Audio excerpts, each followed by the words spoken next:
మీకు రోజంతా కిస్ చేయించుకునే జాబ్ వస్తే ఎలా ఉంటుంది? మీరు విన్నది నిజమే. ఇలాంటిదే ఒక జాబ్ ఉంది. 1950లో లిప్స్టిక్ ని తయారు చేసినప్పుడు వాటిని టెస్ట్ చేయడానికి ఒక వ్యక్తిని అపాయింట్ చేశారు. అది ఇతని జాబ్ ఏంటంటే ఇతను రోజంతా కిస్ చేయించుకొని ఆ లిప్స్టిక్స్ ని టెస్ట్ చేయాలి. ఒకవేళ ఈ జాబ్ మీకే గాని వస్తే మీ ఫీలింగ్ ఏంటి? ఈ పక్షి చాలా విచిత్రమైనది. ఇది తను ఉన్న ప్రదేశంలో చాలా క్లీన్ గా ఉంచుతుంది. క్లీన్ చేసిన తర్వాత రెడ్ బెర్రీస్ తో ఆ ప్లేస్ ని డెకరేట్ చేస్తుంది. అంతా రెడీ అయిన తర్వాత డాన్స్ ప్రాక్టీస్ కి సిద్ధమవుతుంది. ఈ డాన్స్ చూడడానికి సింపుల్ గా ఉండొచ్చు, కానీ ఇది వాటికి మాత్రం చాలా కష్టమైనది అండ్ స్టామినాతో కూడినది. ఫిట్ అండ్ స్ట్రాంగ్ గా ఉండే బర్డ్స్ మాత్రమే కంప్లీట్ చేయగలవు. ఆఫ్టర్ 2 hours ప్రాక్టీస్ తర్వాత దాని డాన్స్ స్టెప్స్ అన్ని కూడా పర్ఫెక్ట్ గా ఉంటాయి. ఇక్కడే రియల్ షో స్టార్ట్ అవుతుంది. ఇది ఫీమేల్ బర్డ్ కోసం వెతుకుతుంది. దొరికిన తర్వాత వెంటనే డాన్స్ ని స్టార్ట్ చేస్తుంది. ఈ డాన్స్ చూడడానికి చాలా అందంగా ఉంటుంది. పైన నుంచి వ్యూ అయితే ఇంకా చాలా అందంగా ఉంటుంది. Nature is always a beautiful wonder.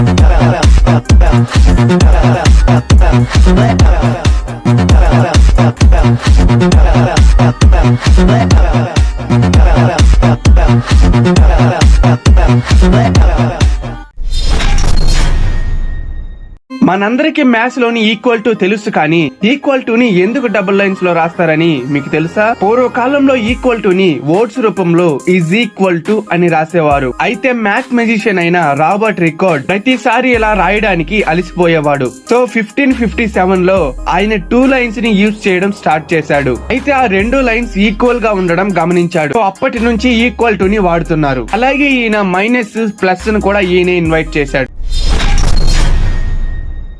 మనం ఎందుకని ఈగల్ని పట్టుకోలేమని ఎప్పుడైనా ఆలోచించారా? ఆల్మోస్ట్ వాటిని పట్టుకోవడం కష్టం. ఇలా ఎందుకంటే ఈగలకు దాదాపుగా 3000 లెన్సెస్ ఉంటాయి. ఇవి ఏ ఇమేజ్ నైనా సరే మనకంటే స్పీడ్ గా ప్రాసెస్ చేస్తుంది. అందుకే మన యాక్షన్స్ వాటికి స్లో మోషన్ లా కనబడుతుంది. మీరు దాన్ని కొట్టడానికి వెళ్ళినప్పుడు అది మీరు ఏ వైపు నుండి కొడుతున్నారో ముందే ప్రిడిక్ట్ చేసి వెళ్ళిపోతుంది. ఎప్పుడైనా ఈగల్ని పట్టుకున్నారా? అయితే కింద కామెంట్ లో కామెంట్ చేయండి.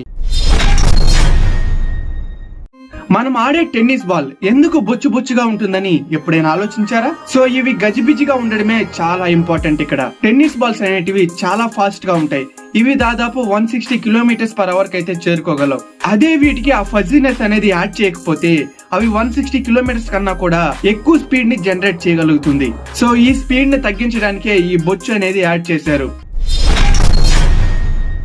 నార్త్ కొరియా నుంచి తప్పించుకున్న ఓ అమ్మాయి కదా. ఏంటి, నార్త్ కొరియా నుంచి తప్పించుకోవడమా? పాసిబులేనా? కిమ్ మామకి తెలిస్తే ఇంకా అంతే అని మీలో అందరూ అనుకొని ఉంటారు. ఈ ఫోటోలో ఉన్న అమ్మాయి పేరు యోమ్ని పార్క్. ఈమె 1993 నార్త్ కొరియాలోని హైసన్ టౌన్ లో పుట్టింది. ఈమెకి 10 సంవత్సరాలు ఉన్నప్పుడు వాళ్ళ నాన్నని లేబర్ క్యాంప్ లో నెట్టేశారు. అక్కడ చిత్రహింసలు పెట్టేవారు. తన తండ్రి జైలు పాలవడంతో పార్క్ ఫ్యామిలీకి తినడానికి కూడా చాలా కష్టంగా మారింది. ఆకలిని తీర్చుకోవడం కోసం వాళ్ళు తూనిగలను కూడా తిని బ్రతికేవారు. సో వాళ్ళ నాన్న లేబర్ క్యాంప్ లో ఉన్న వార్డెన్ కి లంచ్ ఇచ్చి వాళ్ళ ఫ్యామిలీతో గడపాలని బయటకు వచ్చాడు. ఈ టైంలోనే నార్త్ కొరియా నుండి పారిపోవాలని పార్క్ ఫ్యామిలీ మొత్తం డిసైడ్ చేసుకుంది. ప్లాన్ చేస్తున్న టైంలోనే తన అక్క యోమిని స్మగ్లింగ్ చేసే బ్రోకర్స్ ద్వారా చైనాకి పారిపోయింది. ఈ విషయం తెలిస్తే నార్త్ కొరియా ఆఫీసర్స్ వాళ్ళ ఫ్యామిలీ మొత్తం చంపేస్తారు. మొత్తం ఫ్యామిలీ కూడా ఈ పద్ధతిలోనే చైనాకి వెళ్లిపోయారు. ఈ దారిలో తన తల్లి చాలా కష్టాలు పడ్డారు. స్మగ్లింగ్ చేసే బ్రోకర్స్ చేతిలో కూడా రేపుకి గురయ్యారు. తర్వాత 2009 లో చైనా నుండి మంగోలియా నుండి సౌత్ కొరియాకి వెళ్లిపోయారు.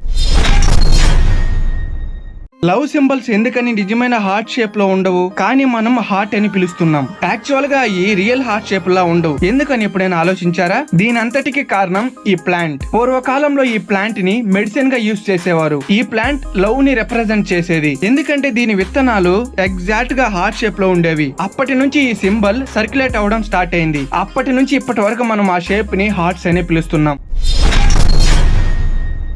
ఈ బెడ్ మీ ప్రాణాలను కాపాడుతుంది. ఇదే యాంటీ ఎర్త్ క్వేక్ బెడ్. భూకంపం వచ్చినప్పుడు దీని యాక్సిలరోమీటర్ సెన్సర్స్ ద్వారా దీని లోపలికి వెళ్లిపోతారు. దీని లోపల ఉన్న వ్యక్తికి ఈ బెడ్ లోపల సర్వైవ్ అవ్వడానికి సంబంధించినవన్నీ కూడా ఇందులో ఉంటాయి. Like water, food, medical supplies, అలాగే ఫైర్ ఫైటింగ్ కి సంబంధించినవి కూడా ఇందులో ఉంటాయి. అంతేకాకుండా దీని లోపల ఉన్న వ్యక్తి ఇందులో ధారాళంగా టీవీ కూడా చూడొచ్చు. ఈ బెడ్ కాస్ట్ ఎంత ఉంటుంది అనుకుంటున్నారు? కామెంట్ చేయండి.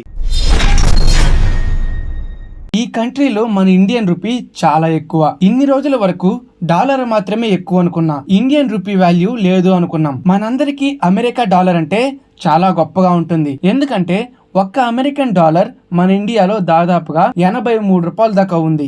సో ఇలానే మన ఇండియన్ రూపీ అంటే కూడా చాలా దేశాలకి చాలా గొప్పగానే ఉంటుంది. ఆ దేశాలు ఏంటో చూద్దాం. Number 1 Vietnam. అత్యంత బ్యూటిఫుల్ గా ఉండే ఈ కంట్రీలో మన ఇండియన్ రూపీ విలువ ఎంతో తెలుసా? మన ఒక్క ఇండియన్ రూపీ అక్కడ 297 Vietnamese dong. Number 2 Cambodia. Cambodia అంటే మనకు గుర్తొచ్చేది అద్భుతమైన ప్రాచీన శిల్పకళ మన అందరికీ గుర్తొస్తుంది. అలాంటి దేశంలో మన ఇండియన్ రూపీ వాల్యూ ఎంత అంటే అక్కడ ఒక్క ఇండియన్ రూపీ 49 రూపీస్ తో సమానం. ఇది విన్నాక మీ ఫీలింగ్ ఏందో కింద కామెంట్ లో కామెంట్ చేయండి.